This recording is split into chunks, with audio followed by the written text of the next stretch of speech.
Demon Slayer Kimetsu the Yaiba Collected Edition Part 2 Review. After making it draw the distant corridors of the Susumi Mansion and killing the Susumi Drum Demon, Kyugai, Tanjiro, Zenitsu, and Inosuke have a little time to rest before they are assigned their most challenging mission yet, to travel to Mount Natagomo and take out a group of demons residing them. There, a creepy forest filled with deadly spider demons is both Zenitsu's and every Arachnopob's worst nightmare, yet these are not the only things Tanjiro must worry about. He is forced to protect his demonic sister Nezuko from the demon slayers who are all out for her blood. Will the heroes emerge from the forest alive? Or they will fall to the powers of one of the 12 Kizuki? While Demon Slayer has a strong start with its first half, I recall it being the second half, where the series really clicked for a lot of viewers, as the Mandak Natagomo arc that will open up with her as not only a very strong part of the story, but is beautifully executed by Ufotable. The quality and animation reaches its peaks in the rightfully lauded episode 19, where the studio goes all out in the CGI effects with the special attacks of both the demons and the demon slayers. As the beautiful Okiyoi art style that they conceive really comes to the fore, looking bright and lavish against a dark backdrop in the forest. The action sequences in this arc are absolutely superb, with being very easy to feel the weight behind each attack, but there is a very threatening atmospheric presented by the spooky setting and the sometimes horrifying designs of the spider demons that will fear the series more to horror if not for our characters' silly antics at times. But the show is looking this good. It's easy to be distracted by the flashing animation and forget about everything else, which would be a shame as I think this arc's greatest strength is how it develops its characters, whether they be human or demon. This part of the series works fantastically for Zenitsu and Inosuke, who up until now have been very insufferable and annoying characters, yet this arc really gives them some time to shine and prove their worth. Inosuke is still the least developed of our main cast at this point, being the last to join the team, but we do get to see how beneficially he is as his sheer power can hold back even the most powerful of the demons, but he has a unique ability, similar to Tanjiro's strong sense of smell, to visualize an area by stretching out all of his senses in order to find an enemy. Zenitsu, meanwhile, gets a good chunk of backstory, which helps to flash him out and rather justify his crybaby personality. This also ends up in a really intense battle with one of the spider demons, a fight that shows that while he is a sniveling brat, he is capable of performing incredible feats when he really needs to. For the demons, we get to see that even drawn to do unspeakable things, most of them are beyond the hope of salvation and have been forced into this life from rather tragic circumstances.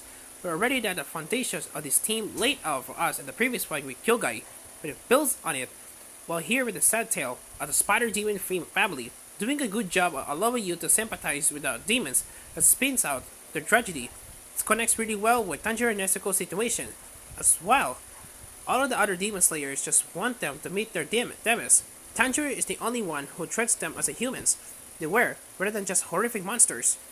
This is emphasized further as a bard prepared to attract the attention of the Hashira, the Demon Slayer Corps' most powerful demon slayers, who wants to slaughter Nezuko like the rest of the demons. Battered and bruised from the spider demon fight, Tanjiro can only watch as his sister suggested to a trial of her own, and she must prove whose side she's on. The close. This does give the shows a chance to introduce us to all the Hashira, having only met a couple of them before now, as well as the head of the organization, Kagaya Ubuyashiki. They are very much eccentric bunch that are largely designed around a particular theme that they embody, whether they be an element like fire or water, or creatures such as snakes and insects. I like how they tied these themes, it with not just their attacks, but the overall appearance as well, and it gives them all a distinct look and personality. For example, we see the snake Hashira, Igoro, in the trees, like if we find a real snake cold around the branch. When insect Hashira, Shinobu, is a skilled chemist and manufactures poisons to use in battle. The last few episodes here present us with a training arc, as the gang try to learn total concentration, breathing constant, and offers up a nice breather after all the action we've had so far. While most other shonen shows may have to reach in for the skip button at the bare mention on the training arc, Demon Slayer makes it worthwhile by showing some fun, comedic moments to bond the team together, by introducing yet more characters as one meets Shinobu's cottage Kanao, and the inhabitants of the Butterfly Mansion. It definitely feels like it's trying to introduce too many characters at once here, as you don't spend much time with them in depth, or ever at least know which ones to focus in when it comes to setting up for future story arcs.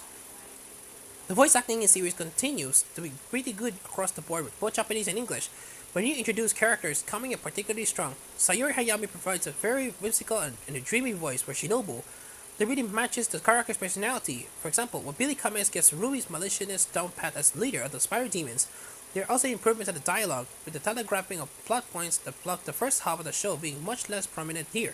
Although there's still plenty of your typical shonen style shouting going on.